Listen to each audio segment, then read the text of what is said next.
We'll get there when we get Okay, we're there. on, Laura.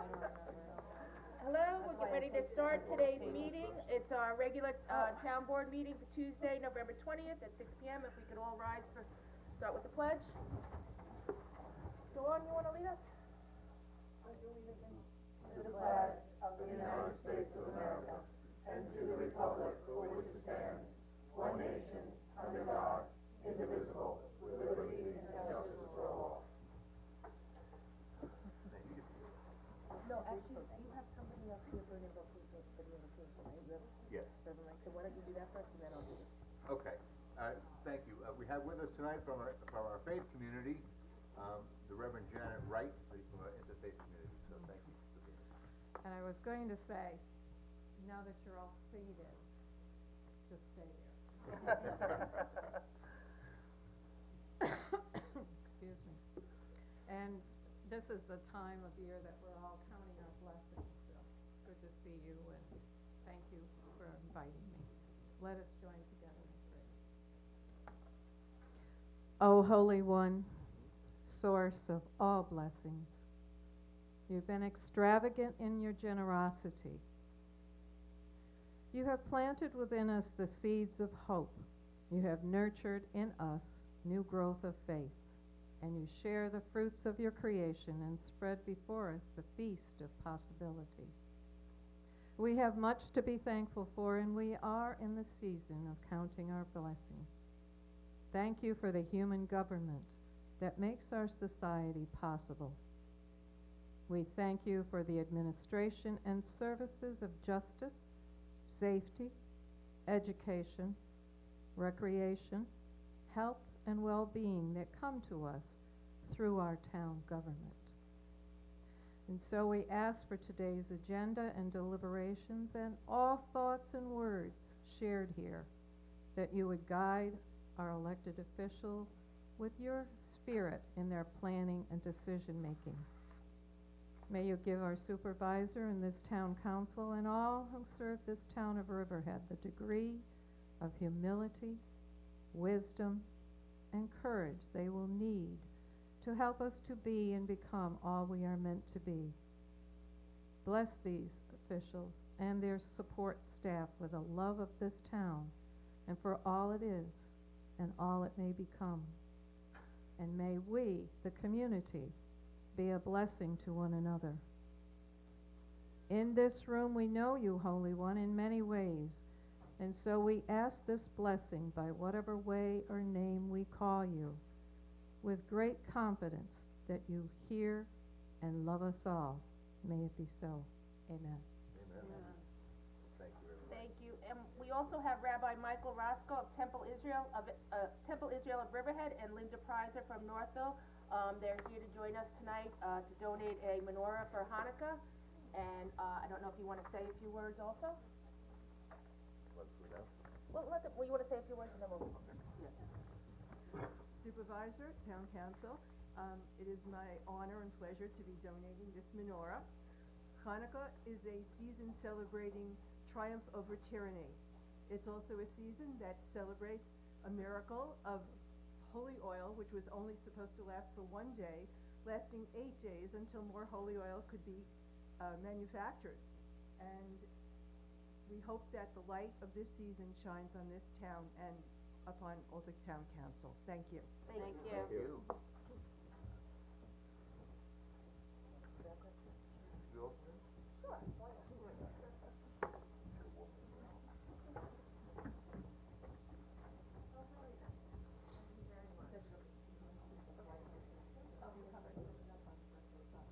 very nice. Okay, very good. Perfect. Thank you.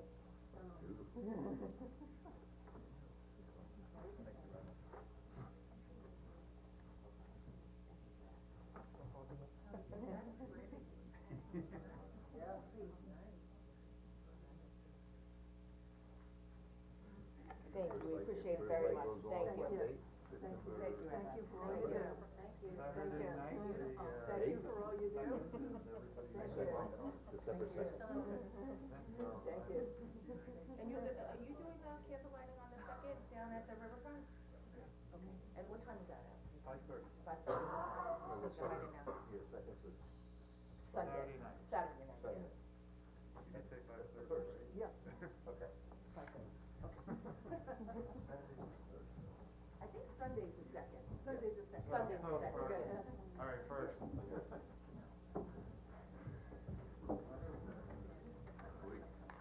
All right, then, you want me to do announcements, or you wanna just go through the local minutes?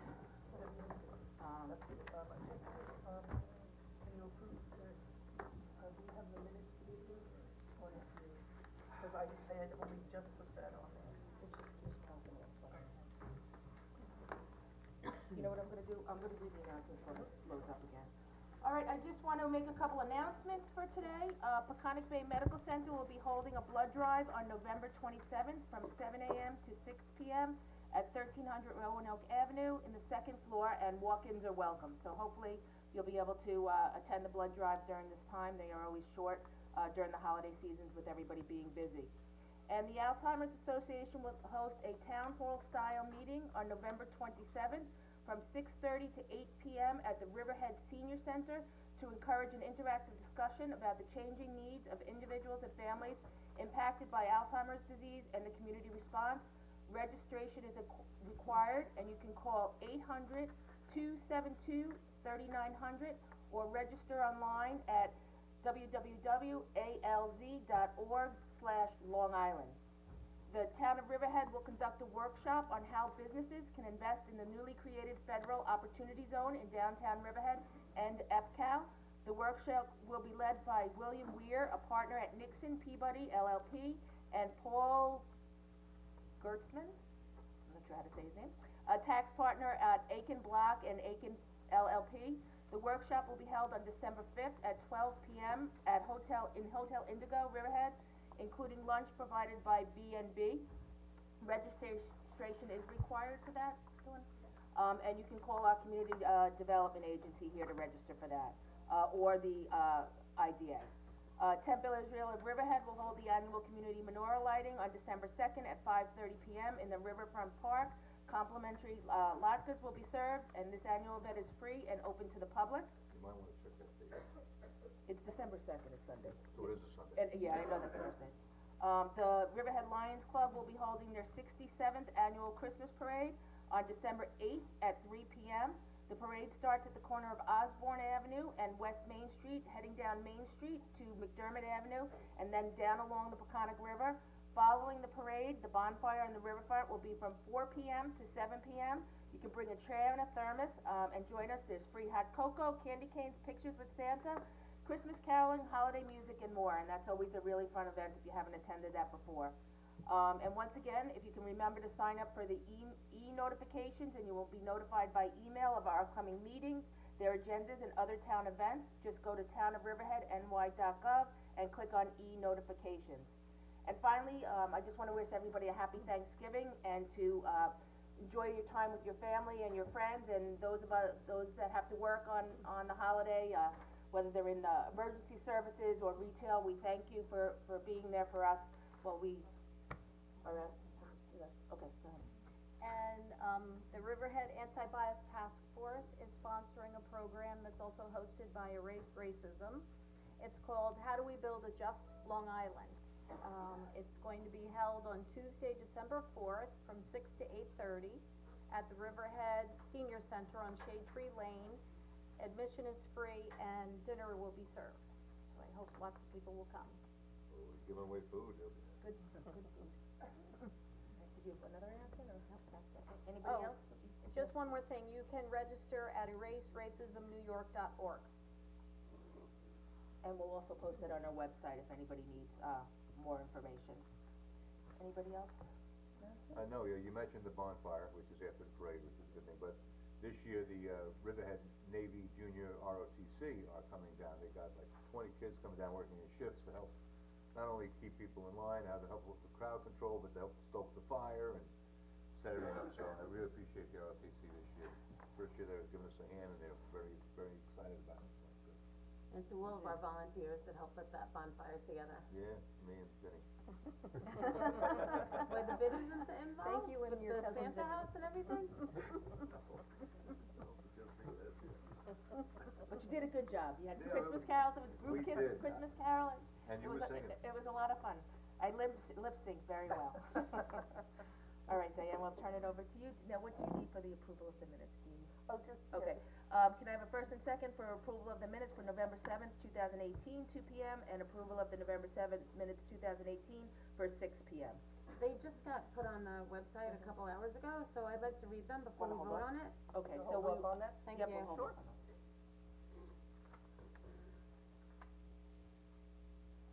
You wanna just go through with the? Yep, go right okay. into reports. Under reports, the tax receiver submitted their October 2018 utility collection report, and that was $115,689,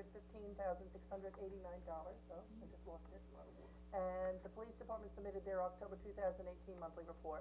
Under correspondence, we had a letter from Judge Alan Smith expressing his opinions and suggestions for a detention facility. A letter from Sal Mastropolo suggesting the consideration by the town to contact Amazon for the possibility of locating their future expansion in the FCal property. And that's all I have. All right, now I know you, boy, you say so small. It is, yeah. It's getting smaller. All right, we have 2 public hearings tonight. Did you want, my question is, do you wanna take them in the order that they're here? Do you wanna do the Masson, or do you wanna do the community, block grant first? Is there any preference? I Okay, think the then first I will one's follow gonna be them. quick, right? Is Fo- anybody here for the first one? Yep, I will take them the way they are then. Right now, we'll open our first public hearing, which is a consideration of a special permit application for Maison for the conversion of an existing single-family residence to professional office, medical professional office use located at 918 Main Road, Aquabog, New York. So if the applicant is here, would like to come up and present.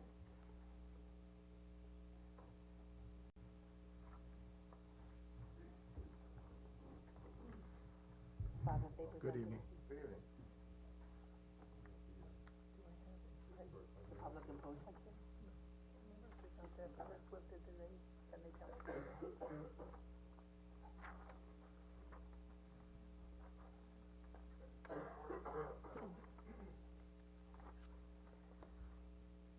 Before I swear you in, do you have the affidavits that the property was posted with notice and the green cards to show that there was certified mail sent as required by the code? I don't have it with me, but it was sent out, and we can provide that to town clerk tomorrow. Okay, so We did send out the notified notices, but I don't have that paperwork with me. let me do this, then I'll swear you under oath. Do you swear the testimony about to receive will be the truth, the whole truth, and nothing but the truth, so help you God? Yes, sir. Okay, and you swear that the publishing and posting, was that done by your office? Yes, sir. And that was done, so you sent it out, as per the code in advance and to the, properties that touch the, as required under the special permit Yes, legislation? sir. Yes, sir. Okay, in addition, the property was, there was a sign posted as required by the code? Yes, sir. Okay, thank you. You can state your name for the record. My name is Anthony Portillo. I'm with AMP Architecture. I'm the licensed architect. Our address is 15400 Main Road, Manitowoc, New York, 11952. We are requesting a special permit for the Maison residence, 918 Main Road, Aquabog, and that's 11901. The existing residence is in an APZ district under 301-36. B7, we're requesting a professional office. The property fronts Route 25 between Route 105 and the town bordering with Southold. The residence is not changing aesthetically. The building itself's not changing aesthetically. We're gonna try to keep it, within the aesthetics of the neighborhood. At our first meeting with the board, we were asked to think about the driveway to allow for adequate turnaround and not having cars backing in and out. So we created a driveway that wraps around the existing building. We also removed the existing garage that was on the property to try to reduce as much lot coverage as possible. The parking is at the rear. We're showing 7 spots, one being a handicap accessible spot. We're proposing a ramp on, I guess it would be the east side of the building to allow for handicap access. The office itself will be used for mental health facility. Well, I'm sorry, it's a outpatient, so it'd be, you know, just a council, the owner of the building, and then one other person that will be seeing patients, outpatients. So no inpatient services. We did have, due to the size of the driveway and the parking lot, we did have a lot coverage issue in regards to the zoning. We did go in front of the zoning board of appeals, and we were approved for the 50.3% lot coverage on October 1st, 2018. The relief was from Chapter 301, Section 39 for the impervious surfaces. And, you know, we really feel that, you know, our first design was more at the front. The parking was at the front. It didn't really allow for cars to be able to maneuver around and allow cars to enter the site while maybe others are leaving the site. And you know, us knowing that road, it's very busy. So I think the way we've designed this allows one car to, if someone's pulling in, the car can stop and let that car through and then pull out without any, you know, dangerous situations. We're providing trees in the front and trees down the side as visual or mitigations for the neighbors, so that they're not, you know, seeing the, you know, a little bit less exposure to the building and the driveways. That's about it. If you have any questions, I'm here to answer. What are the hours of operation? The hours will be between 9 a.m. and 7 p.m. Her last patient will be 7 p.m., so they'd be leaving at 8. And weekends also? I would say Saturdays. I would have to, but I would imagine it would be mornings. You know, her normal hours are weekdays. It's a full-time for the owner of the building. And it'll be a purely professional building, or this house? It's a mixed use. We're proposing a residential or accessory apartment on the second floor.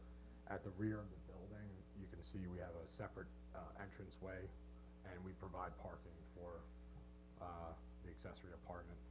So how big is the accessory apartment? Roughly about 650 square feet. And that will not be owner occupied? No, ma'am. I have a couple other questions. Just because in the special permit for the professional offices, is it, it's not an attorney going in there, correct? No, ma'am. And it's not an architect? No, ma'am. And it's not a medical doctor? It's essentially, I would guess we're under medical in that sense. Is it a medical doctor? It's mental health. But it's not a medical doctor? I mean, it's not. It's a psychologist, is that? Yeah. So it's not a medical doctor? Right, correct. A dentist? No, ma'am. Okay. Just because in the code, it calls for professional offices for attorneys, architects, medical doctors, or dentists. It doesn't really provide for anybody else to, place an office there as a professional office. Mm-hmm. I mean, I think the mental health, field is somewhat of a medical field. Well, I think if you look up psychologist, but if you look up psychologist, it specifically says not a medical doctor. Just. That was our reasoning for requesting the special permit under looking at it as a medical facility. I know, I guess that's my point. It doesn't say medical facility. That's. So, I just wanna say, we did design the parking lot to allow for medical and the amount of parking spaces that we're providing, and the septic that we've designed.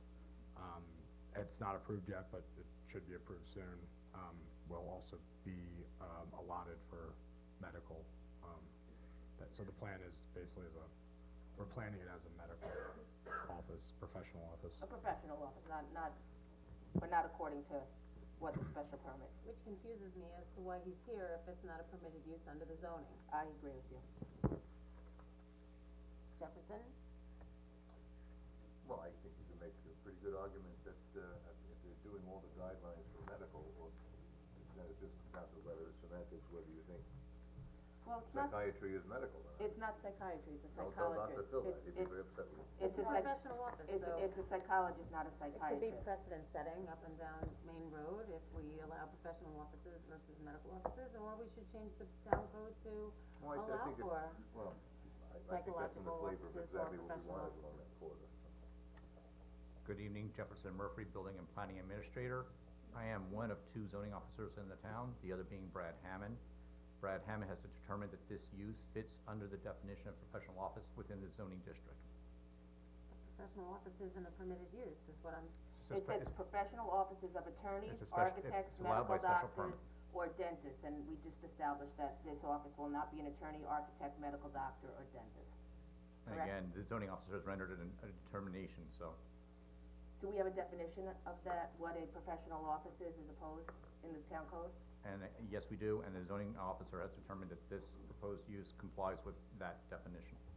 Okay, so maybe we could take a look at that, cause this obviously doesn't conform to that, cause this specifies this, which was done in 2009, and then again, I believe, in a similar code where, for, rural corridor, which is in that, located in that area also, they reiterated just those 4 offices once again when they enacted the restoring of the historical homes there and allowing for a greater expansion of space. And again, I can, just repeating myself, the zoning officer has rendered a determination that the proposed use granted with a special permit is according to code.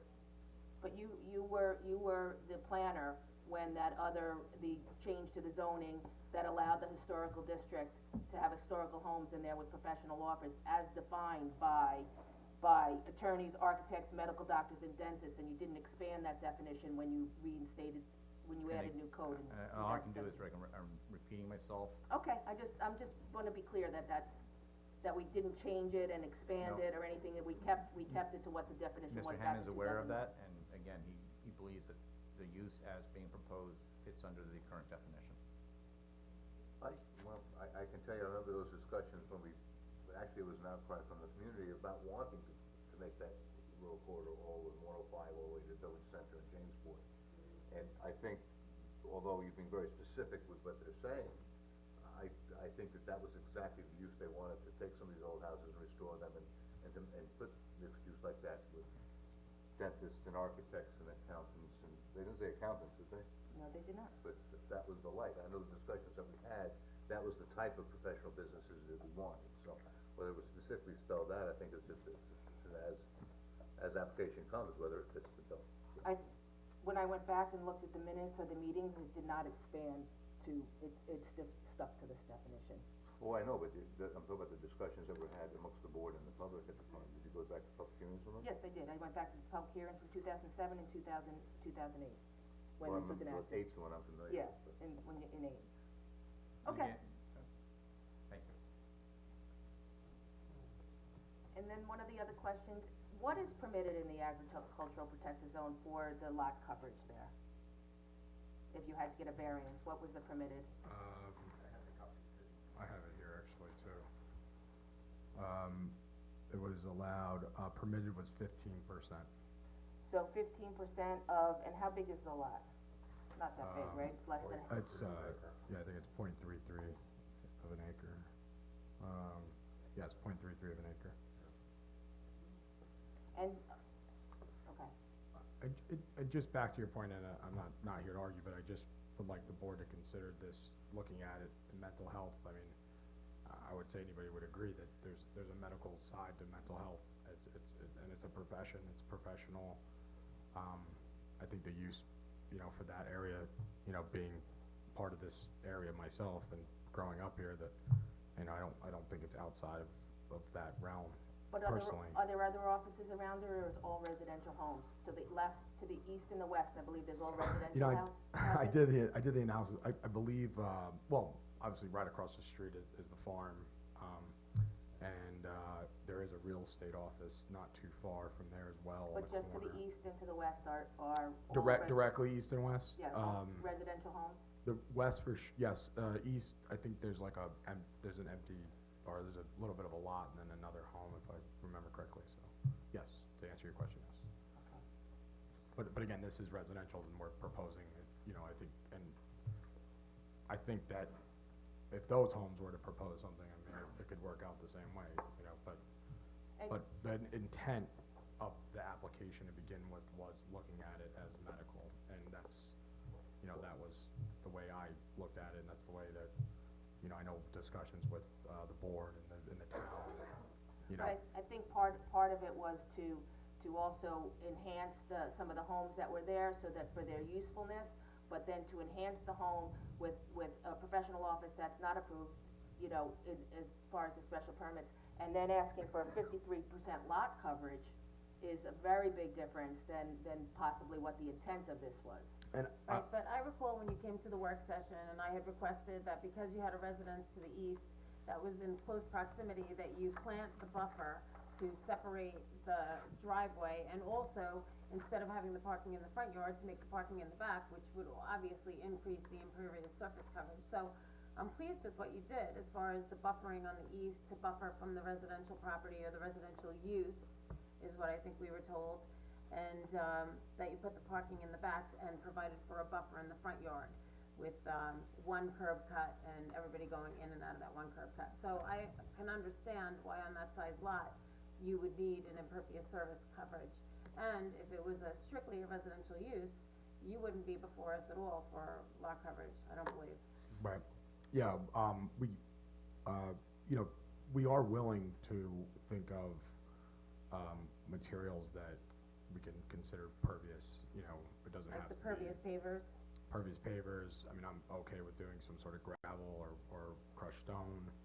I mean, obviously, we have the handicap parking, we'll need a pathway, so we'll have to kind of keep that hardscape, but, I mean, the owner of the home, or the building is willing to work with the town. I mean, they feel pretty strongly about this.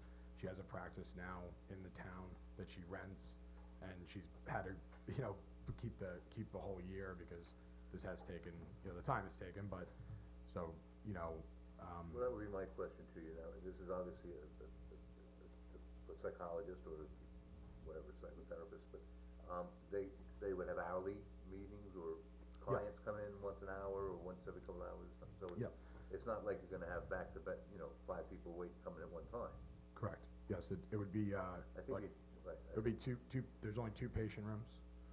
One is the owner's, and then one would be her employee, and they're hourly meetings, and then, So you could potentially have those 2 cars, 2 patients in, 2 patients waiting, and then the residents from the apartment. essentially. So you would be filling pretty much all 7 spaces in and out all day. Yes, if the schedule worked that way, yes. But that would be probably a rarity, but, No, they work pretty steady, every hour they have a patient. well, whether it's considered medical or not, I think the insurance companies would agree with you that it is medical, I'm sure they could. I mean, they do accept insurance and all those things. I mean, if you think down that road, That's a or good you sign. take that knowledge, I think it does kind of veer towards that. But the hours are kinda long for that. Yeah, 9 to 7, that's long hours, and it's in a residential area. I mean, my only concern is one that's been expressed by Councilwoman Giglio as well, that it sets a precedent for different uses on Main Road, which is a concern. sure. And I don't think it's a high traffic, profession. The reason for those hours are mostly that people go to work and they see their therapist at the end of the day. I mean, it's just pretty common. So that's really why.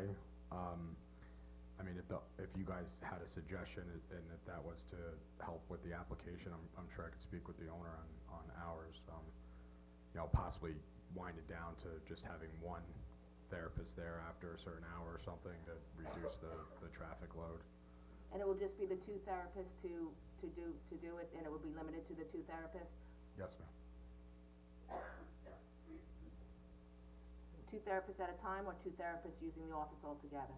Two therapists at a time. So there could possibly be 4 therapists, and they have different days they work? Well, the owner full-time, right now she only has one other employee, but she only has 2 rooms, so it would only be, But I'm just saying, if you're gonna do Could be 6 days a 3, yeah. week, you know, you think some person Possibly. isn't working 6 days a week, so you rent the office out to somebody else to cover those other days you're not working. So it really could be, those hours could be fulfilled the whole time. sure. You know, and I think the housing, just another note, is the housing, you know, it's what she's doing up there, she's giving a, you know, nice living area for someone that is single or, you know, a newlywed type family, maybe one kid, you know, newborn. It would be a nice apartment for someone like that, you know, since the affordability of living on the North Fork, which we all know is expensive, you know, she would be charging pretty minimal rent to have that space. So I think that's also a nice gesture, you know. All right, is there anyone from the public that wanted to come up?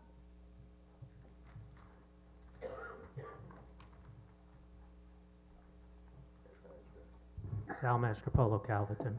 Sal, the testimony about to give the truth, the whole truth, and nothing but the truth, so help you God? I do. Thank you. I just have one comment. Nobody seems to have a concern over the fact that the second floor, which is gonna be an accessory apartment, is not gonna be owner occupied. Don't you have any concern about that? That now becomes an accessory apartment in a residential area. I mean, I would think that that would be just as much a concern as the fact that it's not a medical facility. Thank you. I know in downtown, in the DC3 and DC4, it used to be that the apartments had to be owner occupied, and then you could have office space on the first floor. And that zoning got changed, I think, in 2011.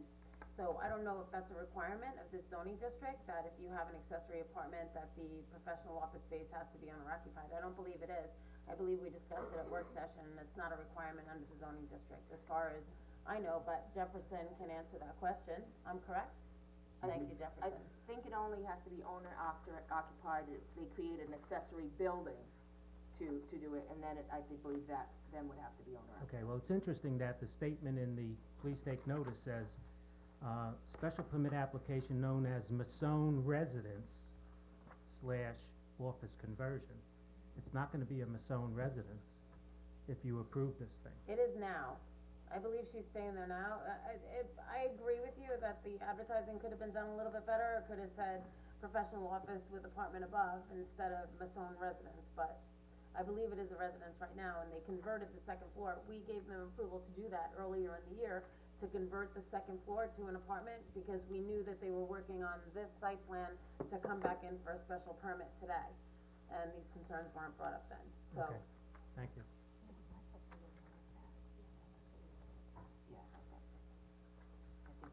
My name is Peter Lucas. I live directly across the road for 42 years. Peter, do you swear the testimony you're about to give will be the truth, the whole truth, and nothing but the truth, so help you God? I do. Thank you. I live at 949 now until last December 1. I lived at 939 directly across. And I certainly oppose this after I heard the presentation this evening. My concern is traffic. Somebody was killed at the foot of our driveway 2 summers ago. There's no way of going around that building. I don't know how they're gonna squeeze another driveway between the east wall and the property line. The abatement with the planting is already there. The next neighbor to the east already has good planting in place. I certainly don't want that lot covered with blacktop.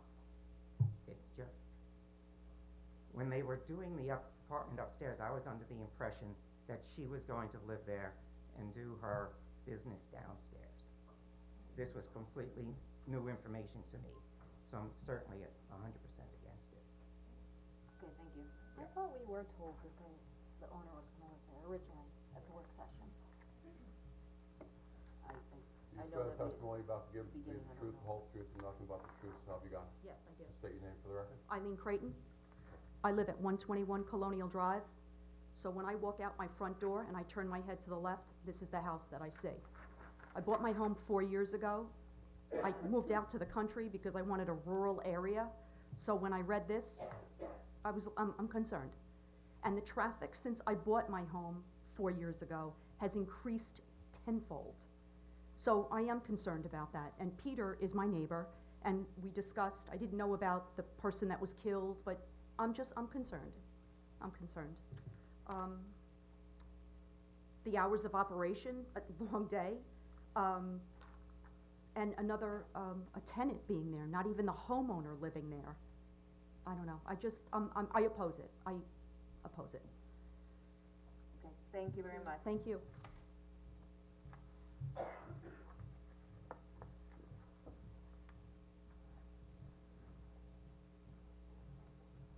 If I could just comment on a few of those things, I believe the first person that came up said that he's opposed to the 2 driveways. We're only doing 1 still. In regards to the traffic, again, I feel like our scheme of our driveway allows for easy access into the site. So we're not stopping any traffic because there's not a car sitting at the driveway while 1 car is waiting to pull in. That should never be the case if our scheme is approved. We're allowing a car to stop and a car to pull in. So in regards to traffic, I don't know if that's a concern. Having a tenant, in my eyes, again, I grew up here on the North Fork, having affordable housing or someone that can afford an apartment, I think that's something we should all be looking at, and regardless of the house having a residence above, it's going to be a residence anyway. So she has the right to rent it out to a tenant anyway, in any matter, right? It doesn't have to be her living at her residence. She can rent it year round. So it could be a tenant with 3 people or 4 people if they were to rent the entire house, which creates traffic and things like that as well. So I mean, I'm not sure if to me, I think we should look at that. I mean, it's only a 1-bedroom residence. It's not a lot of people living there. But I think that goes right to the point that it is a very undersized lot. It's 0.33 of an acre. Sure. And it's going to be hosting a business, and residents on a very, very small parcel with the intensity of people coming in and out all day, which you wouldn't have. It's not the type of what's being planned here as the business is not the type of traffic that you would normally see coming in and out of a residence that size. So it does Agreed. intensify the traffic with the business being there, heading out onto the main road there.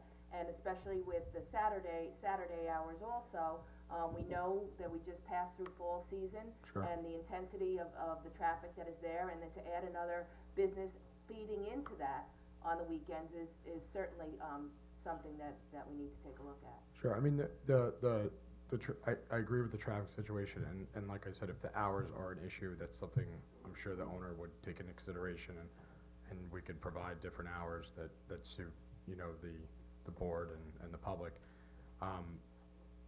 The other thing on what I was also would like to consider here is that it's 1 hour sessions. So it's not like a store where someone's pulling in, some pulling out, pulling in, pulling out. They're pulling in, they're staying for an hour or more, then they're leaving. So again, it's not that high traffic But the next like station a tends to store. be there a few minutes before waiting. Right? Agreed. And you have that in 2 rooms. Sure. So you got 4 cars, 2 therapists, and residents. Sure, So sure. you're full.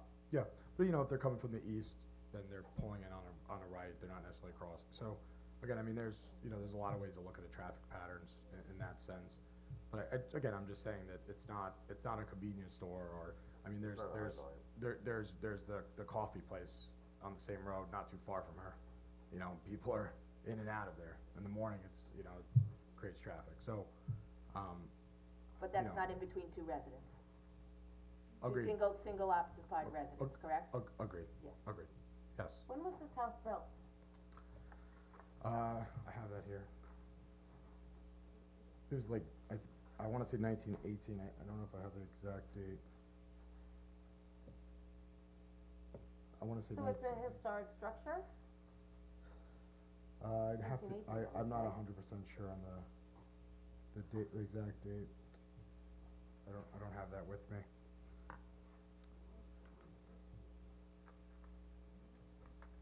Jefferson, do you know? Did it get a certificate of existing use for the dwelling?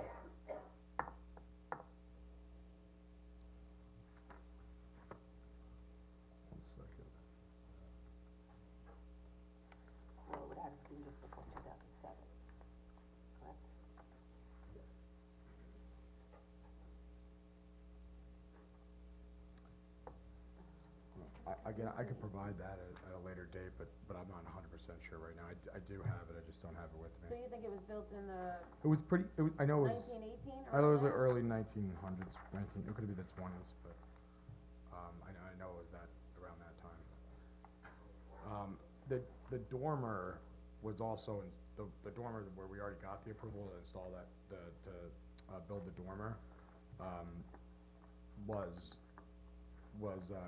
was granted really just to provide space upstairs. You know, currently there's no apartment there, but, you know, that would be turned into an apartment if we received the approval here, because we are allowed the accessory apartment above a commercial, under the code, so so the dormer we put on for that reason, to hopefully down the road turn it into an accessory apartment.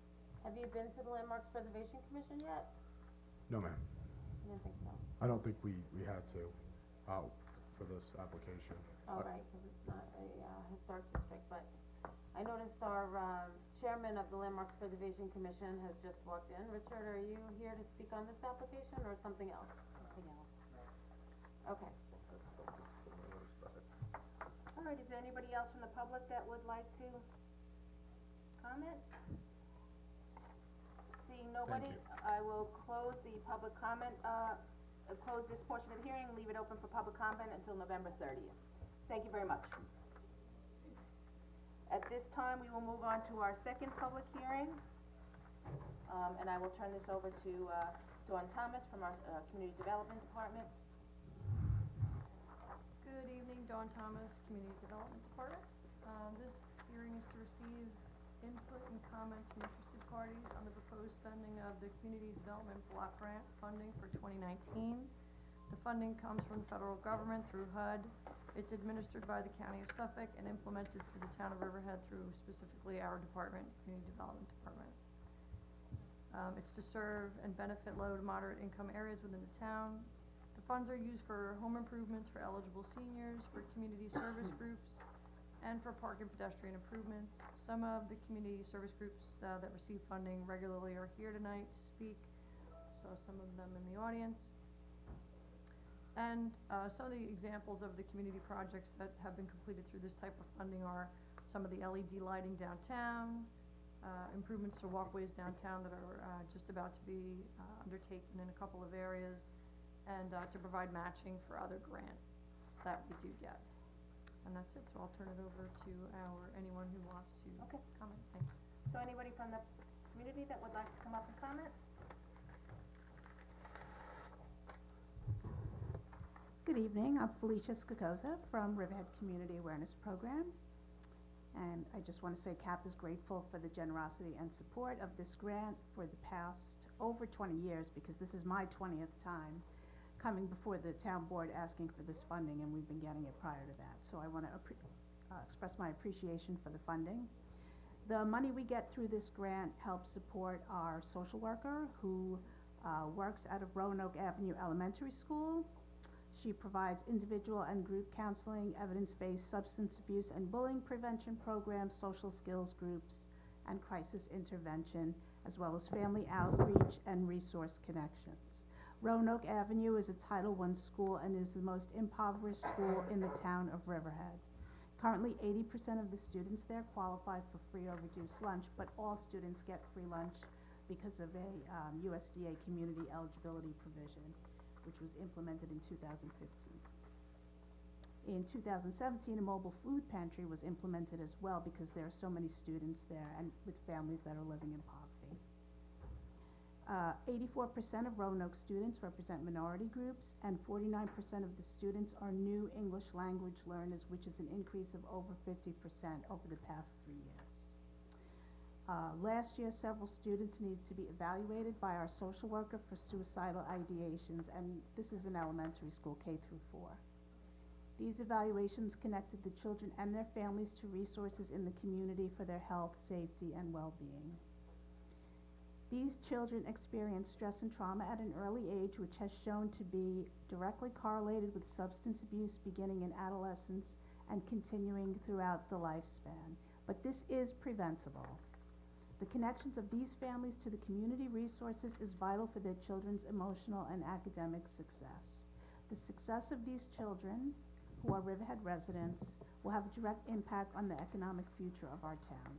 And allocating these funds to support these prevention programs and services is entirely appropriate and is an investment in our town's youth, families, and future. In 2018, 90% of those served by this grant were identified as low, very low, and extremely low income families according to the HUD income limit system. We also provide a lot of analysis to assess the effectiveness of prevention programs, and we continually demonstrate statistical significant outcomes. Students show increased knowledge, understanding, and skills related to substance abuse prevention and coping. We thank you again for your past support and hope you consider our request. Thank you. And you just received an award for the second time for CADCA?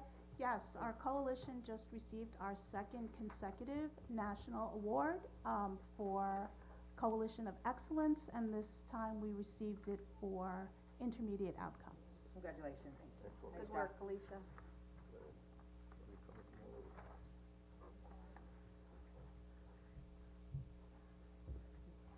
Hi. Hi, I'm Tijuana Ford with the Butterfly Effect Project. I can just start talking? Sure, go ahead, sorry. Okay. So, we're with the Butterfly Effect Project. Thank you again for being the first supporter. Some of your board members have been like original supporters of the program. You guys definitely skyrocketed the program in this town to propel it to where it is now to other towns, so we do thank you. And that's why I'm back. So, when we last spoke last year, we had 108 girls actively enrolled in the program.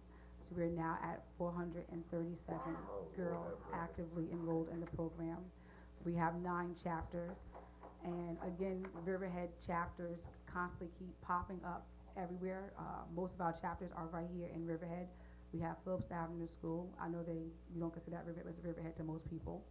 We have the charter school. We have Alcabog School. We have the FBC chapter, which is located at the Fellowship Hall in First Baptist Church. And then we have our original chapter that's located at the Senior Center. And there are talks of going into Roanoke Avenue School for a chapter as well. So we have our Long Island Head Start chapter at Northfield, which is our biggest chapter with 108 students actively enrolled in that chapter. We're here tonight to ask for funding to continue our work. Most of our girls who come in this program, in the beginning, these girls were in need of different services, but now I'm super excited to report that these girls are like any thriving young girls. They want to go to college, they want to get their license, they want to get permits, they want to graduate, they want more, and they are hungry. And I'm just really excited that myself and my team and the community is able to make every girl wish come true, not just by giving them the tools that they need, but by giving them the coach, the morals, the respect, the education, the etiquette, and more importantly, the foundation that most of them need. And we're hoping that, again, this year, that you will see us worthy of funding, because I really believe that without the support of the town, without the support of the community, we would not be where we are right now. Thank you. Thank you very much. Thank you, Tia.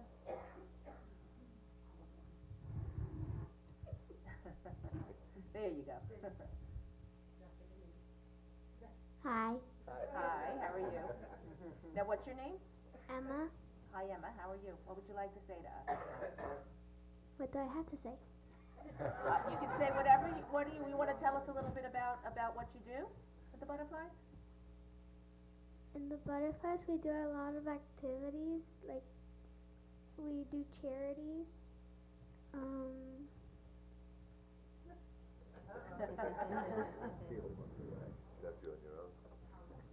And do you like being a butterfly? Yes. Very good. I think you guys are doing a great job. I'm their mom. Okay. I just wanted to say that the butterfly has helped them a lot. They were very shy. The butterflies has helped them get empowered. Has helped them, their self-esteem get a lot better. Has helped them get more confident on themselves, not only to get better at school, but also to be more approachable, like to get more friends and stuff. With him especially, he was very shy. He wouldn't be able to talk to people, and now he is getting a little easier for him to make friends. Very good. So, like, even with him is being a complete change, and with them as well, you know. And it's such a positive program, you know, that every positive thing they do, they bring them up, you know.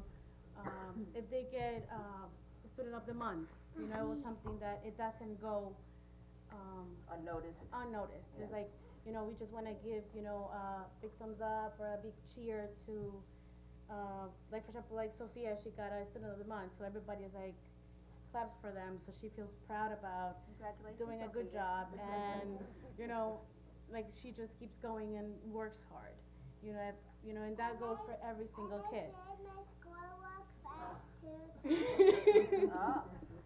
So you know, it encourages them, and you know, it's something that they look forward to, and it's something that. Well, thank you for sharing your experience with the butterflies. It helps when we're in this process. Thank you so much. Thank you. Thank you all very much.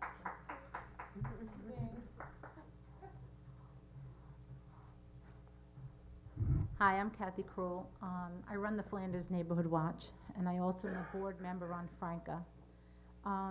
I got involved a little bit in the Butterfly Effect through Franca when Tia started coming to our meetings. This is not just an organization that helps kids in school. It's giving them things to do and occupying them out of school. It's giving them the courage to do more, to be more outgoing, and it's bringing all of the communities together. Since she's spread out through so many schools and through so many communities, it's bringing kids from every community. In the world we live in today, the first thing we need to do is get these kids joined together so they know that there's no bullying, there's kids that are working together and are sticking up for each other and are courageous and will stand together and won't let anybody bully the other ones. They're getting proud enough and they're getting on their feet that they're not scared to speak up when something's done to them or something's said to them. And they know at the end of the day, when they leave Butterfly Effect, that they can succeed. They're not being told, no, you can't do that, no, you can't do that. Every day when they go to Butterfly Effect, they're being told, you can do it. And they're starting to believe that they can do it. And that's what we need with the future. So I'm here supporting them because every penny they can get is going into these kids. Thank you. Thank you. Hello, my name is Kamisha Linghorn. I work hand in hand with Tijuana Fulford in the office, and I work with a lot of the kids. I go into the schools with her, and we have a wonderful time. But just to hear some of the stories from the kids, it's heartbreaking at times, but we do appreciate everything that you guys have done for us, what you will do for us, and I'm just asking you, please, just really think about us again this year. Thank you. Thank you.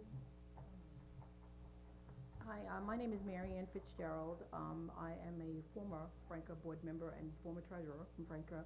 I am a lifelong advocate for children, and I've done a number of things over the years. I'm a lot less active now. I'm retired, and I pretty much play with my husband. But Tia's program is wonderful. My children, my grandchildren live in the Riverhead School District, and they benefit from these programs. She sent my kids back the last 2 years with backpacks and writing equipment and markers and staplers. I mean, and you know, it's just a wonderful thing to see how my grandchildren have been inspired and have grown from these programs. And I'm just about everything local, and I'm a big picture taker and a amazing Facebook queen. And like I said, Tia is all over with her girls and the programs, and they dance and they sing, and I record it and take pictures of it and post it on Facebook. So I think it's a wonderful, wonderful thing. Anybody that has any association with my page has seen some of the stuff Tia does. And I would certainly like to ask you, if it is within your power, to continue to support this program. I would absolutely be ecstatic if you guys would do that. Thank you. Thank Didn't you. Franca just got a grant, didn't they, for the butterfly? Yeah, that's good. So it's coming from the hard work from Franca too, that's bringing money into this great organization. So we thank you for that. Hi, Butch. Hello. I'm Butch Langhorne, but before I come to talk about what I came to talk about, I too support that program 150%. They're doing a fantastic job in the short time that they've been together, and Riverhead needs to continue to get on the bandwagon and support them, because these kids need all that they can get. Now, what I'm here for, I'm representing the sheriff's office. I have Bob DeSena here. We've met with the supervisor talking about Council for Unity. Found out this morning about this meeting this evening, and I wanted to get the superintendent of schools here to support it as well, but unfortunately she couldn't be here. So I'm here representing her, talking to you folks. I'm going to plead with you to talk about the Council for Unity with the jail. We have been for the last 13 years in the jail. They've helped turn the jail around 80% with the problems that we've had with gangs. I'm not gonna spend a lot of time talking about it. I am gonna talk about one incident that happened here maybe 4 or 5 years ago. And some of you probably remember. It was during graduation, right after graduation, up on Northfield Turnpike. They had an incident. And what happened at that incident, the newspaper said there was like 300 or 400 people there. I doubt it, I was not there. But I did hear about it, and I was concerned about it. But the greatest part about it is because of the fact that COPE, which is under the chief here, they used to come over to the jail. The individual officers used to come over to the jail and introduce themselves to the jail inmates and get to know them. And I think the reason we did not have one individual brought over to where I work on a daily basis was because of what Riverhead has done with Council for Unity, with the school, and everything else. Unfortunately, the money was dropped. The county couldn't afford to keep it going. So they're still there, but they're doing it for gratis. And I would like to just request to you folks, we were supposed to have a meeting tomorrow morning with Southampton town folks, but we had to cancel it because people could not make it because of the holiday. So we'll set up another time for that. But I'm gonna let Mr. DeSena just speak briefly about what it's all about, so you folks will know just what we're talking about. Thank you. Thank you. And happy holidays. Thank you, thank you. Well, thank you for inviting me.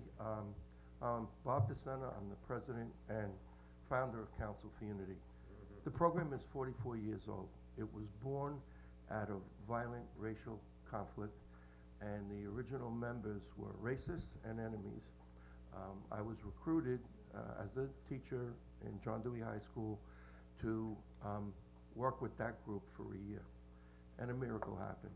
They went from 6 violent racists to a band of brothers and made a commitment that this experience that they went through should be given away to other kids in similar conflict. And from that, we've expanded across the country, throughout the state. The program is vetted in schools, in communities, in law enforcement, and in prison. We're in 4 prisons. Riverhead. We came here in 2003 through the intervention of Eastern Suffolk BOCES. There was a big concern that gangs were migrating from the city across both counties, and the council was put in place as a preventative measure in Riverhead High School. Within a matter of weeks, the safety in that building changed dramatically. There was a woman here who was probably the saint of Riverhead. Her name was Teresa Drozd, and we had not only an incredibly diverse population to join council, but we also had gang members, including some MS-13. And the school will tell you that in a brief period of time, security was not called when we had a problem. The kids resolved it. The program was eventually vetted into the middle school, and we had an adult and family partnership, which was a program. It was the same as Council for Unity, but it was vetted in the community. The Rotarians joined, the Chamber of Commerce, the clergy. It was an absolutely blissful time. An incredible tribute to Chief Hagemiller, because we now have Riverhead Police Department members, who are Council for Unity members and visit the school. Now, why is that significant? We feel, and it's really a tribute to Chief Hagemiller, that this relationship between law enforcement and children is a model for the rest of the country. We knew that in many of these gang instances, they wanted to bring in New York State troopers who were totally unprepared and not trained to interact with kids, and they were not welcome. In Riverhead, the police are regarded as Council for Unity family. And from that, we ultimately migrated over to the prison. They called this the Program of Miracles for a lot of reasons. Mr. Langhorne and the sheriff were extremely skeptical that this program coming into a jail to bring rival gang leaders together would end up being a disaster. And as has happened on a regular basis over these past 44 years, the leaders of the Crips, the Bloods, the Latin Kings, MS-13 and Aryan Brotherhood joined Council for Unity, and that has been going on since 2007. The last time I spoke here, I had the privilege of being accepted with a proclamation as a citizen of Riverhead, and I was given the keys to the town. We're not very good business people. We care about children first. We were funded out of the Suffolk County DA's office. The funding ran out. If we were business people, we would have turned our back on 150 kids and went home.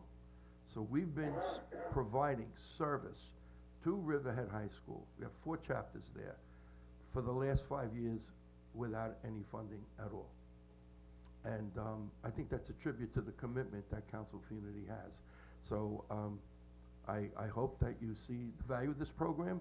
I would recommend, because a lot of times when I do presentations, people look at me like I have 4 horns on my head, because some of the statements I make are hard to believe. Go on the website. It's councilforunity.org, and I'll promise you something. You will see miracles on that website. Kids who were lost, who were found. You know, you talked about bullyism. We're probably the only program in the country that recruits the bully. Because if that doesn't happen, I don't care who else you're preaching to, you're not going to change your soul. So in the schools where we are, throughout the 5 boroughs and Nassau and Suffolk County, we turn the gang leader into a peacemaker, and we turn the bully into a guardian. The program is unique in that regard. So I thank you for your consideration, and I hope that you will consider funding Council for Unity after all these years. Thank you. Thank you very much. Thank you. Good evening. My name is Mary Ann Boganum. I'm the Director of Community Relations for Catholic Home Care. I've come this evening to talk about our Helping Hands program. I don't know if all of you are familiar with it, but the town of Riverhead has so nicely funded us for over 20 years. This program targets the frail, elderly, and disabled of any age in the community. We actually have 4 part-time home workers and 1 part-time coordinator servicing over 100 seniors in the community with light housekeeping, laundry. They actually go out and do their food shopping for them. Of course, there's always friendly visiting, and some of these clients, this is all that they see each week. They only see this home worker, so that friendly visiting piece is quite big. They also become the eyes and ears for these senior people and disabled. It's been a very successful program. It is non-reimbursable. It is strictly a charitable program. Whatever we do not get funded, we do fundraise for the additional expenses to the budget. Again, thank you to Town of Riverhead for all the years that you have supported it, and we are applying for 2019 grant as well. So we wish for your consideration. Thank you. Thank you.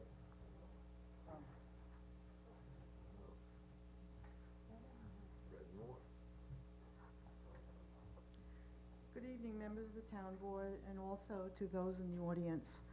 First off, I think I'm gonna just say off the cuff, I am very, very touched and honored to be around all of those that serve this community so wonderfully in all that you are asking for the town board to do. But for those of you that do not know me, I am Judy Barth, and I am here this evening on behalf of Bread and More Kitchen. Bread and More Kitchen is your community soup kitchen. Our kitchen serves dinner 3 nights a week to those in our community. We are located in the First Congregational Church on Main Street in Riverhead. Dinner is served on Monday, Wednesday, and Thursday evenings. Our doors are open to all of those that come, no matter of their race, gender, age, or religion.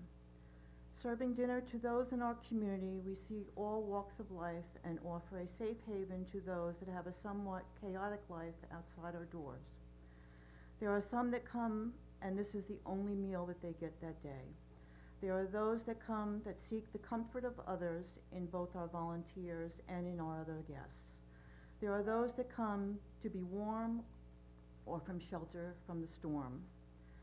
Some of the guests are people we all know, whether it be the greeter at Walmart or the checker at Home Depot.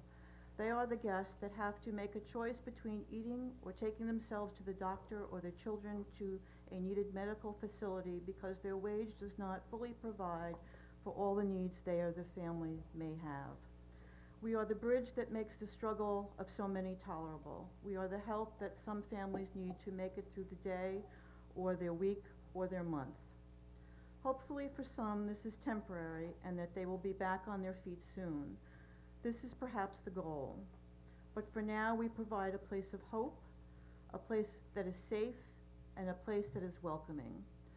Our organization has been in business or in operation for 28 years and was started by church members and past and present town board members, Jim Lowe and James Wooten.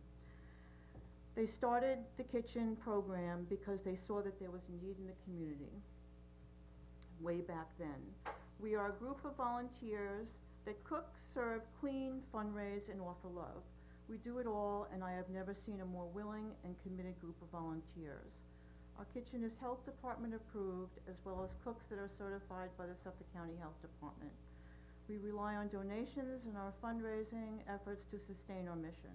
We serve on the average of 60 to 70 meals per night, or 10 to 12,000 hot nutritious meals per year. Our foods are bought mostly by the organization with the help of some food donations. Each night has its own crew that prepare, cook, serve, and clean up. So once again, I am before you asking for a share of the community block grant awarded to the town to disperse.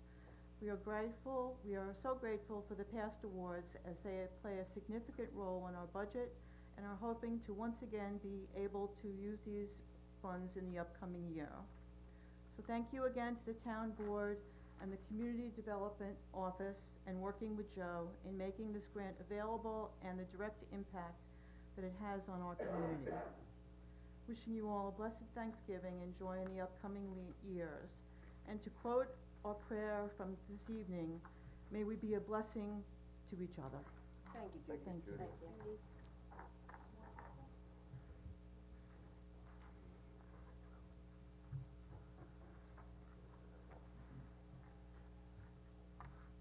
Good evening. My name is Dan O'Shea, and I'm the Executive Director of Maureen's Haven Homeless Outreach. And to the point, yes, there's some very moving organizations and very inspirational organizations here tonight. We actually donate quite a lot of stuff on the Wednesday nights to the Bread and War group. So let me tell you a little bit about Maureen's Haven. First off, thank you to the town of Riverhead. You guys have been an ongoing supporter of Maureen's Haven Homeless Outreach for a number of years, and we seek to continue that relationship. Since 2002, Maureen's Haven has been providing outreach services to the homeless population on the entire east end of Long Island. We are centered right here in Riverhead, right on Lincoln Street, so we're right around the block. And essentially what we do is we provide one, year-round case management. And that case management is helping the homeless population get connected to various services, whether that's getting them to seek medical attention or addiction counseling, or certainly finding housing. and sometimes getting connected to their family, helping them find a job, whatever that individual needs or whatever goal they're trying to set for themselves, we help them try to achieve that. We also have a year-round day center, which is open 5 days a week in the off-season, and the on-season for us is wintertime. So come November 1st through, we just expanded our season into April of this year, actually next year. Our office is open 7 days a week. So our day center is open 7 days a week to the homeless population, where they can, again, use our case management, use our phones, things of that nature, certainly get food, get clothing, get out of the weather, whether it's 110 degrees or whether it's 20 below, and certainly getting the compassionate care. We're not a large agency or large, say, government-funded agency, so most of our funding does come from small block grants from the various communities and private foundations and donations. And because of that, we are able to look at our guests very compassionately. They're not a file, they're not a name, they're a person. We know them. They're in my office 7, 8, 9 hours a day, and then come winter time, we then send our guests to the various churches and houses of worship on the East End, where we provide a winter shelter program. Right now, we have, it's almost close to 20 host sites throughout the North Fork and the South Fork, and that goes from as far as Greenport. We have participating churches as far as Wading River, all the way to Mastic, West Hampton, all the way out to East Hampton. We do that 5 nights a week, and again, my office is also open 7 days a week to accommodate the winter, the needs of the population during the winter time. One or two things I think is kind of important here. As I mentioned, we did expand our winter shelter program this year into April. Last year, April was freezing up until about April 15th, so we decided we should be expanding our season. We have also been looking at and expanding our level of programs that we offer. So I mentioned we're doing a lot of case management. We are also reaching out to other partner agencies to do things. For example, with Eastern Suffolk BOCES, once a week we have a foot clinic now, which is just amazing. So their nursing students are now coming to our office and providing needed medical care. So they're doing a foot clinic, but they're also doing additional medical assessment. We also provide mental health counseling and addiction counseling, again, through partnerships with other agencies that would come utilize our site as well. We do work closely with the hospital, the library, Department of Social Services, the other agencies here, Hudson River Healthcare. So we do play a very integral role in the community here. So with that said, I would like to hopefully continue receiving the support from the town of Riverhead. Excuse me for losing my voice. I've been doing a lot of public speaking, and our winter shelter started about 2.5 weeks ago, and 7:20 at night's a pretty early night for me. So with that said, also one more quick thing. Last year we did provide housing, just housing assistance alone, or shelter services alone, to over 100 individuals, and we served, or we made over close to 2,500, 2,498 beds last winter. And that's not including the number of guests that use our services year-round. On a daily basis, it fluctuates. We might see between 5 and 10 guests, as I call the homeless population guests. We might see 5 to 10 folks a day. On a day like today, we might see up to 50 people utilize our office. So thank you for the opportunity, and folks, have a wonderful Thanksgiving. Thank you very much. Thank you. Thank you. Dawn, did you wanna? We had gotten a call from Zona Stroy today from Open Arms Care Center, and she sent a letter and she wanted us to read it into the record, so if that's okay, I'll do that. It's Open Arms, right? Yes, Open Arms Care Center, that's the food pantry. Dear Supervisor and Board members, Open Arms Care Center is again requesting Community Development Block Grant funding to support our emergency food pantry. We thank you for this opportunity to be considered each year. The $6,000 we received last year allowed our pantry to receive individuals from approximately 600 households and to provide enough food for 3 days, 3 meals per day for each member of the household. The need is great, and with additional funds, we could serve many more. Being able to count on funding from the Community Development Grant assures Open Arms that we will be able to continue to meet the need in the Riverhead area and prevent families, seniors, and children from suffering from hunger. The Open Arms Emergency Food Pantry has been operating for almost 25 years now from donated space at the lower level of the First Baptist Church of Riverhead. We are managed by an all-volunteer group of dedicated members of the community. and all volunteer board of directors. While Open Arms receives support from local food banks and donations from individuals and businesses in the community, we are sustained by funding from the Community Development Grant. We use these funds exclusively to buy food and bags to distribute food to our clients. We look forward to your continued support and increased funding if that is at all possible. Thank you on behalf of all of our clients and all of our volunteers. Sincerely, Zona Stroy, Chair, Open Arms Care Center. So I'll put this into the record if that's okay. And Dawn, we were able to secure a little bit more funds for the 2018? Well, yeah, Or this would be for the possibility? following year, but, 18, we were able to secure some additional funding, and hopefully we can spend it all quickly and get as much as possible. Oh, we can definitely spend it. Yeah, It's not well, how we it's spend it. not as easy as you think, actually. Really? Yeah, so we're working hard on that for some projects, and then, hopefully we'll get a little additional funding this year, so we do, sounds like we have an additional group now in the mix, so hopefully we can, provide what is needed. Okay, very good, thank you very much. Thank you. Yep. All right, so that is the end of our second hearing.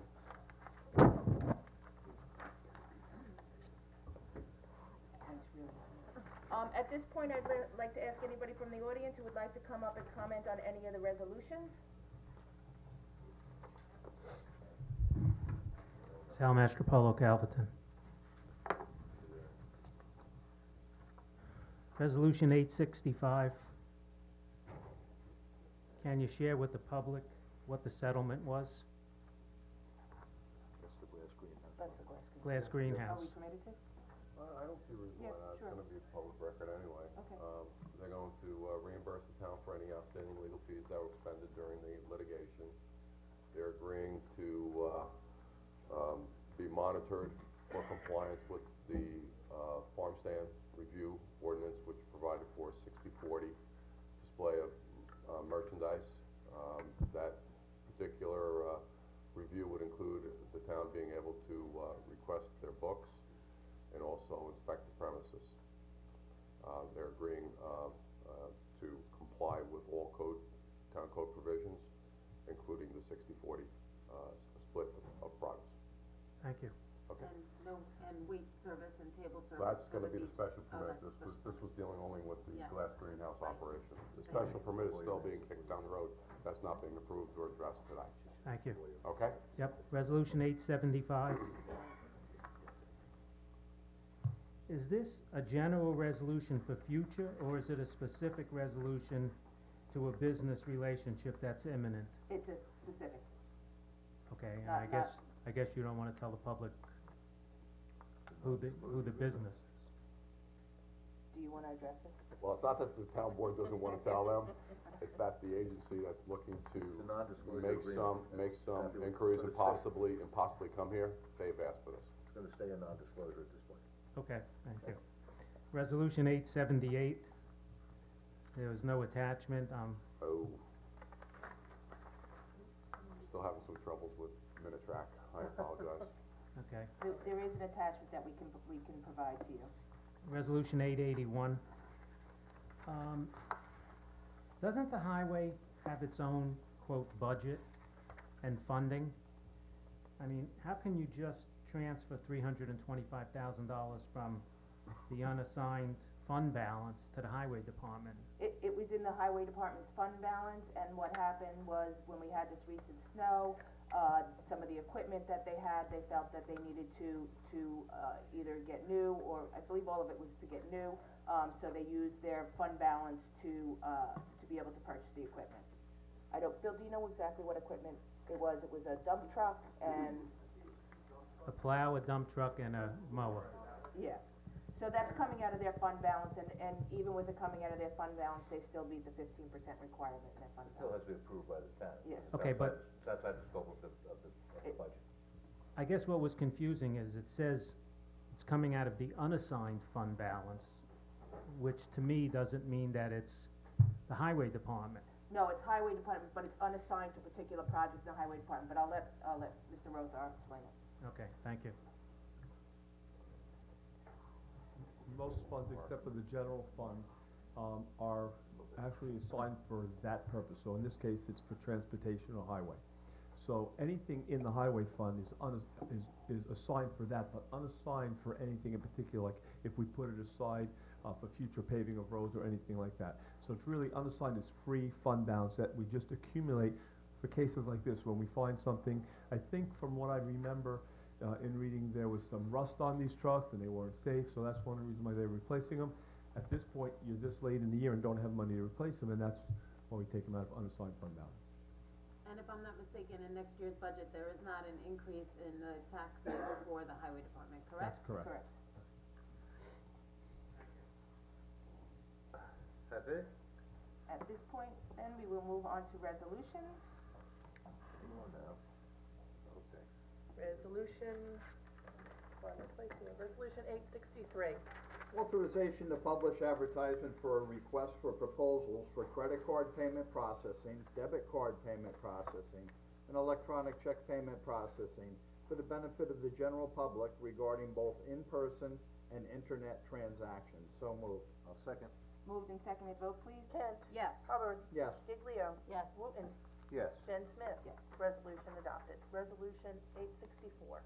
864 is a payroll budget transfer. So moved. Second. Moved and seconded, vote please. Kent. Yes. Hubbard. Yes. Giglio. Yes. Wooten. Yes. Jen Smith. Yes. Resolution adopted. Resolution 865. Approve settlement of legal action by the town of Riverhead against the glass greenhouse. So moved. Seconded? Moved and seconded, vote please. Kent. Yes. Hubbard. Yes. Giglio. Yes. Wooten. Yes. Jen Smith. Yes. Resolution adopted. Resolution 866.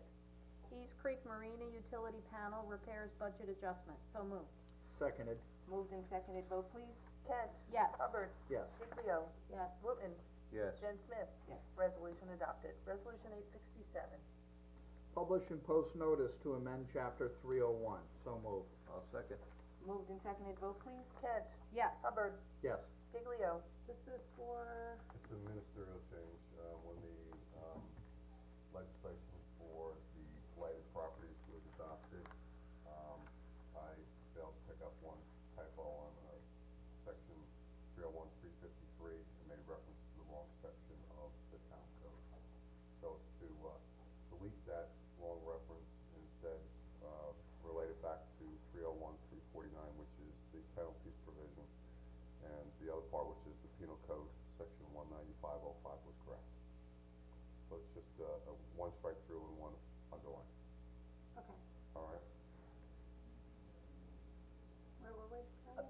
Me? Up to you, voting. Yes. Okay. Wooten. Yes. Jen Smith. Yes. Resolution adopted. Resolution 868. 868 is an economic development professional services legal budget transfer. So moved. Second. Moved and seconded, vote please. Kent. Yes. Hubbard. Yes. Giglio. Yes. Wooten.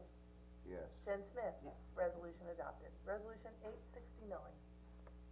Reappoints a temporary clerk to the tax receiver's office. So moved. Seconded? Moved and seconded, vote please. Kent. Yes. Hubbard. Yes. Giglio. Yes. Wooten. Yes. Jen Smith. Yes. Resolution adopted. Resolution 870. Accepts the resignation of a senior engineering aide. So moved? Seconded. Moved and seconded, vote please. Kent. Yes. Hubbard. Yes. Giglio. Yes. Wooten. Yes. Jen Smith. Yes. Resolution adopted. Resolution 871. Authorizes extension of time to remit real property taxes for senior citizens receiving enhanced star pursuant to section 425 or section 467 of the New York State Real Property Tax Law. So moved. I second. Moved and seconded, vote please. Kent. Yes. Hubbard. Yes. Giglio. Yes. Wooten. Yes. Jen Smith. Yes. Resolution adopted. Resolution 872. This amends the resolution 707 of 2018 declaring personal property, the police department pump out boat, as surplus obsolete, and authorizing the sale to the village of Greenport. So moved. Second. Moved and seconded, vote please. Kent. Yes. Hubbard. Yes. Giglio. Yes. Wooten. Yes. Jen Smith. Yes. Resolution adopted. Resolution 873. Recommends town of Riverhead representative on the Suffolk County Parks Board of Trustees. So moved. Seconded?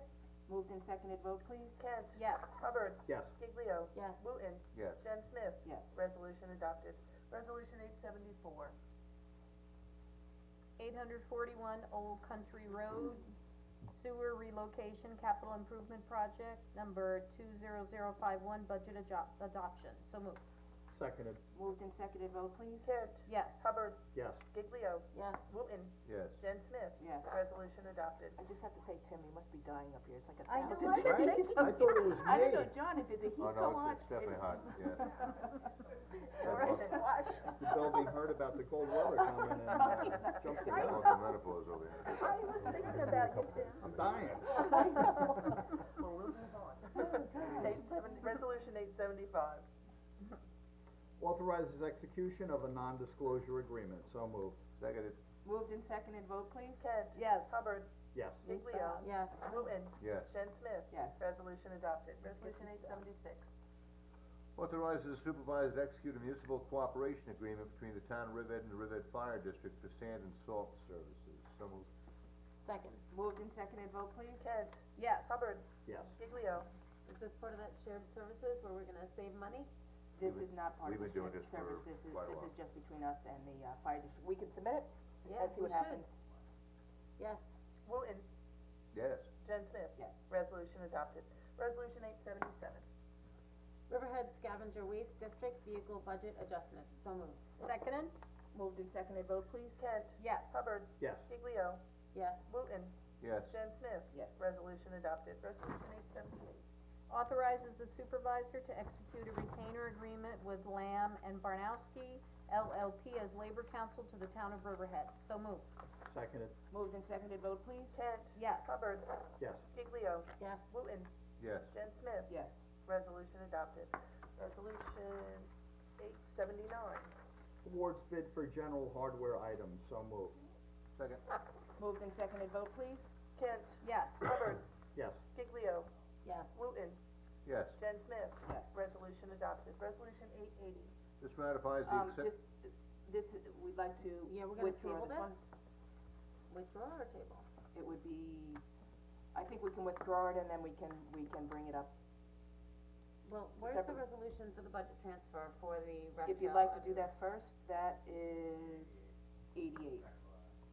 So if you'd like to do that first, we can do that and then withdraw the other one if you like. Yes. Okay. Alright, can- somebody tell me what I'm doing here? Yeah, I'll call it and then, can I have, like to call resolution out of order, number 888, for a budget transfer for EPCAL bike trail. Can I have a first? I'll move it. Okay, I have a first and second. I have Giglio and Kent. Vote please. Kent. Yes. Hubbard. Yes. Giglio. Yes. Wooten. Yes. Jen Smith. Yes. Resolution adopted. Okay, so then I'd like to first and second to, this would be, Was that to move it out of order, or we Yeah. actually approve it? that was to approve it. Okay. Do we need a resolution? We don't need a resolution to take it out of order. No, I just don't, Yeah. I Okay. thought I heard that initially. No, Okay. yeah, no. Alright, so it was approved. Okay, so then I'm I'll going make to, a motion that we withdraw yes, resolution 880, so moved. Seconded? moved and seconded, vote please. Kent. Yes. Hubbard.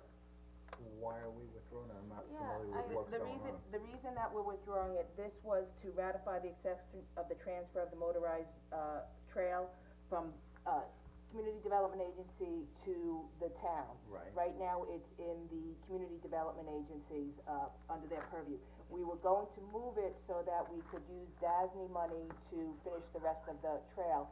But in doing that, we'd have to register a subdivision Right. without having registered the full subdivision for all of EPCAL property that's under sale. It doesn't- So there was the possibility that it could make it more complicated or confusing to subdivide it out without, and then the deed would only be recorded as a town deed, not as a Suffolk County deed for the transfer of the trail. So the reason for doing that was to be able to finish the rec trail. So we transferred money from the general fund to the CDA to complete the rec trail.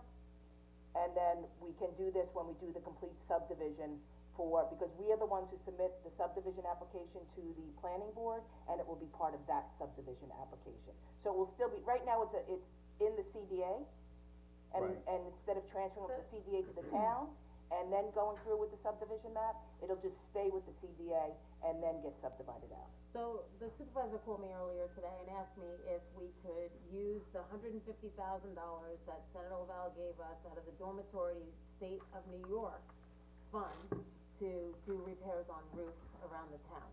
So she said that there was extra money left over in the risk retention fund and the insurance fund that we would transfer over to pay for the completion of the rec trail. So that's why I wanted that budget transfer to be voted on first, and then she wanted to use the $150,000 to do the roof. So in the spirit of cooperation, I agreed to do that, and I'm sorry that it wasn't discussed. I had discussed it with you briefly. and That then- part of yeah. it, this part was Yeah, new, and- but I did see an email on it Yeah. today, but that's what I thought this was when I Yeah. read it, that's why I was questioning as So- to why you were gonna remove this or table this particular resolution. And that's the reason, and then this way the rec trail will be able This to will get happen, done it's just a in little this, premature. in this Right. year before the asphalt plant's shut down. Right, okay. It'll happen, it's just the timing's But not we right. did get approval from the Suffolk County Department of Health Services to transfer the trail out from the You overall got a first and piece. second to withdraw. So I don't think it has anything to do with the subdivision, I think it has to do with the fact that the dormitory authority money can be used for roof repairs. And so with the extra money in the general fund that would go back into the general fund at the end of the year, she wanted to use that money to complete the trail. Okay, so it's just a shell game. Well, with money so the trail to can make- get well, completed it is now, what and it then the is. roof can get completed A also. legal shell game. So Yeah. it's just, so that Right. both things can happen. Correct. So, Alright, Supervisor, you got a motion and a second to alright, withdraw. moved and seconded, vote, I think, Catherine, did you vote? I think you voted. Right. No? Yes? You don't recall? this is for 880, no, Yes. yeah, okay. Yeah, I didn't vote. Still on 880. Okay. I moved it, she seconded it. Okay, moved and seconded, vote please. Kent, Yes. Hubbard, Yes. Giglio, And the completion of the trail is underway, yes. Wooten, Yes. Jen Smith. Yes.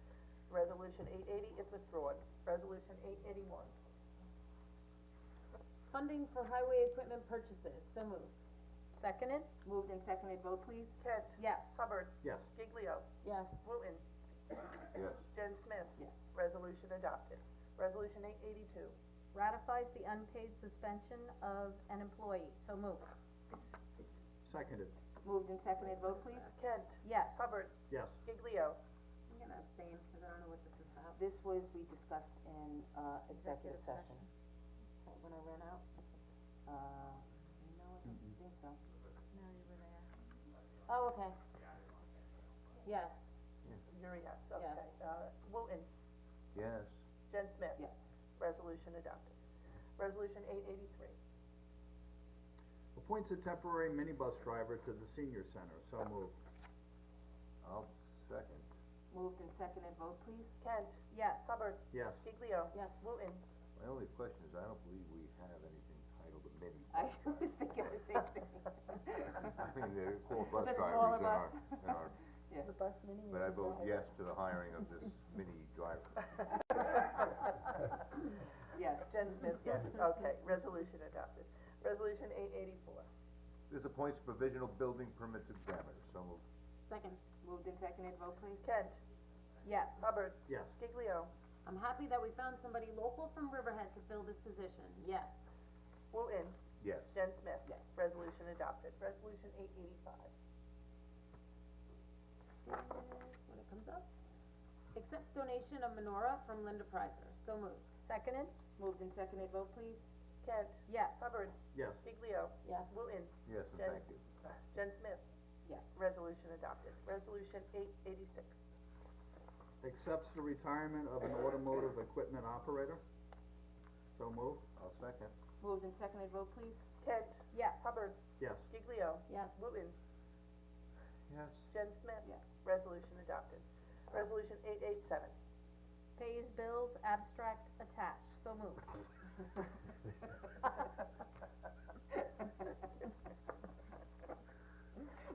We're gonna take that out of it. You certainly read the headings, don't you? Yes, second. Moved and seconded, vote please. Kent, Yes. Hubbard, Yes. Giglio, Abstractly, yes. Wooten, Yes. Jen Smith. Yes. Resolution adopted. So we'll skip over 888 since we did that and go to 889. Oh, you get to read another one. Oh, appoints part-time police officers and places them on leave of absence, so moved. I'll second. Moved and seconded, vote please. Kent, Yes. Hubbard, Yes. Giglio. Yes. Wooten, Hazenakalawa? Yes. Jen Smith. Trying to read that last name. Yes, resolution See adopted. your name? At this point, I ask anybody from the audience who would like to come up and comment on anything? Smokes. Sal Mastrobolo, Calverton. Quick question, Okay. what's the steel frame going up in EBCAL to the west of the dog park? Is that part of the, This is the Island Water water Park. park, Island Water Park? that steel building is part of Island Water Yes, Park? that's their subdivision, yeah. Okay, thank you. Second question, if the sale of EBCAL goes through, has the board given any thought to doing a town-wide reassessment? We haven't had one in 20 years. Like the top.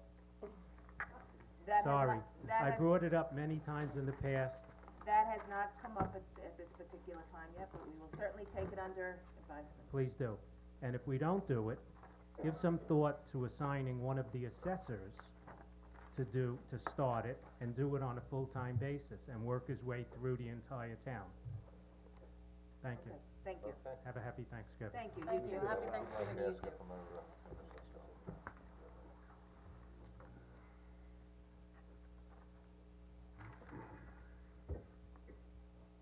I'm Richard Wines of Jamesport, and I'm here tonight as co-chair of a very frustrated town board subcommittee. This was the subcommittee that was created 3 years ago to enhance our transfer development rights program, to give us a more substantial tool to preserve the farmland that's so iconic to our town. And our committee has spent a lot of time, a lot of volunteer effort, developed a number of proposals that we think, if we're even modestly successful over the next few years, could preserve at least another 300 acres of farmland.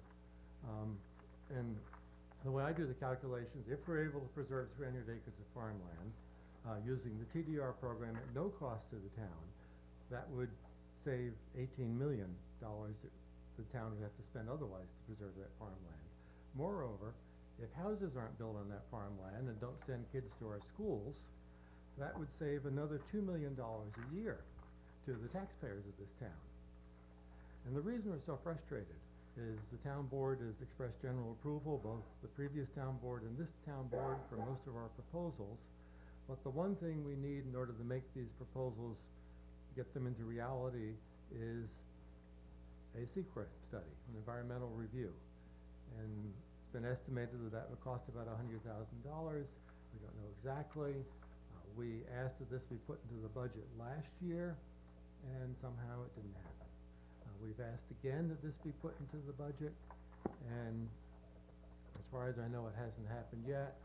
I recognize that it may be a little late to be fiddling with the budget at this point, but again, on behalf of a very frustrated subcommittee, I want to request that you help us find a way to find this very minimal funding, which could do a whole lot for the town. Thank you. Thank And you I'm very glad much. you brought that up, because I thought there was supposed to be a resolution in the budget tonight for us to vote on for the budget. And I thought that that was discussed with, your chief of staff after last Thursday's work session, that that was going to be in the packet tonight. Well, I put my budget forward, I presented my budget, and then if you wanted to bring a resolution to vote on the budget, that would have come from you, because I didn't receive anything for changes to the budget from any other board member. Yeah, but we did ask to put it up for a vote after last Thursday's work session, and why But the then- resolution isn't in here, I'm not sure. But you would put it through as a resolution, have you? No, we don't put resolutions through. The resolutions go through your office to come before the town board. So we asked your chief of staff to put it in so that we could vote on it, because it's our responsibility as town board members to vote on the budget, whether we want it or we don't want it. And I'm disappointed that we're not voting on it, because there are some things in there that I'm concerned about, such as the $1.2 million deficit in the sewer district, and other funding that we thought should have been in there, but which we said we could, move money around next year based on the $225,000 that Jim found in the police salaries for more buildings and grounds crews and other things, so. But then you would have to submit a resolution to change the No, budget. we don't submit resolutions. We request resolutions, and the resolutions get put up if there's 3 members of the board that want it. We do not, and we asked If you John wanna change, Marfino, and if he you wanna said yes, change, he would do but if it. you wanna change the budget, you have to submit a resolution, and you have to submit the changes for the No, budget, which no, didn't we happen. wanted to vote on the budget. So I would've voted no on the budget because you did not account for the $1.2 million deficit in the sewer district. And did you provide any information or any details how to It's change your the job budget? to put the budget forward, I did put my and budget you forward. did not account for it. I did put my budget forward. We had the budget discussion in a work session, and I was not submitted any change or change requests to the budget. Well, how you're gonna come up with $1.2 million next year to pay the sewer district taxes, I guess it'll be a surprise to us next year. Well, I don't hear anything from you how to do it. Well, You didn't submit anything. I don't You know, had you- the month and a half since the end of September to submit some No, changes to it's- the budget. it's- I received nothing from you. There was a discussion on it Thursday at the work session as to where the $1.2 million was going to come from to offset the budget that is required to run the sewer district next year. And did you submit any changes from other than what I had put in? So you would have liked for me to put in a 3 or a 4% tax If increase you- rather if than you put it in. If you felt that there were changes It's to the budget. irresponsible budget, that's all I'm saying, it's an irresponsible budget. Well, then I think if And I you would've felt voted it no, was an because it's an irresponsible budget, irresponsible then budget. you should have submitted some changes to the budget that you felt should have happened, and you did not. I would've just voted no for it, because it's an irresponsible Well, budget. I feel that just saying no is irresponsible also. If you have something you would like to No, move forward, you then you need have to 3 present it. budgets. You're a letting- council person, Jody. you're- If you have something to submit, you submit it. You're letting your budget that you submitted to the town board be adopted by default, rather than allowing a vote for it, And which you was certainly requested can submit a on resolution to Thursday. vote on the budget.